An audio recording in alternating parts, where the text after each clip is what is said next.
Welcome to news అడ్డా. భారత రాష్ట్ర సమితికి ఇంకా బోధపడడం లేదనేది రాజకీయ విశ్లేషకులు భావిస్తున్నారు.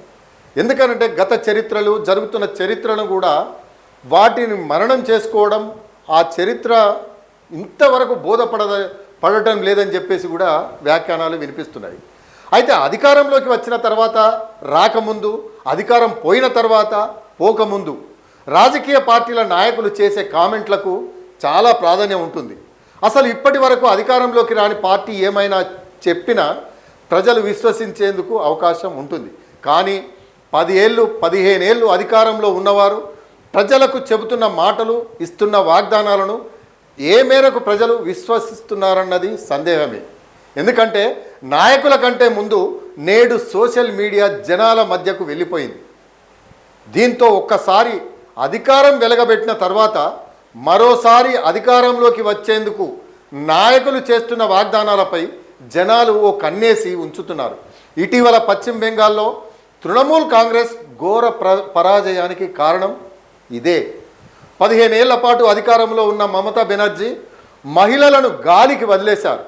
కానీ ఇటీవలి ఎన్నికల్లో వారిని మెప్పించే ప్రయత్నం చేసి ప్రతి నెల 1500 రూపాయలు ఇస్తామని చెప్పేసి కూడా అనౌన్స్ చేశారు. పేదరికాన్ని కూకటి వేళ్లతో పెకిలిస్తామన్నారు. కేంద్రం మెడలు వంచుతామన్నారు. కానీ ప్రజలు నమ్మారా? నమ్మలేదు. దీనికి కారణం అధికారంలో ఉన్నప్పుడు చేసిన నిర్వాకాలే. ఈ సూత్రమే తెలంగాణలో ఉన్న ప్రతిపక్షం బీఆర్ఎస్కు కూడా వర్తిస్తుందని చెప్పొచ్చు. ఎందుకంటే ఎంతైనా తెలంగాణ ప్రజలు కూడా చైతన్యవంతులే కదా. 10 సంవత్సరాలు అధికారంలో ఉన్న బీఆర్ఎస్కు రైతుల కష్టాలు కనిపించాయా అంటే కేసీఆర్ ముఖ్యమంత్రిగా బాధ్యతలు చేపట్టిన ఏడాదిలోనే సచివాలయానికి కూతవేటు దూరంలో ఆంజనేయ స్వామి ఆలయం ఏదైతే ఉందో ఆ ఆలయం వద్ద ఓ రైతు ఆత్మహత్య చేసుకుంటే దానిని అప్పటి సీఎం కేసీఆర్ ఎలా ట్రీట్ చేశారో తెలిసిందే కదా. పోనీ ఇంటింటికి నీటిని ఇచ్చారా అంటే ప్రశ్నార్థకమే.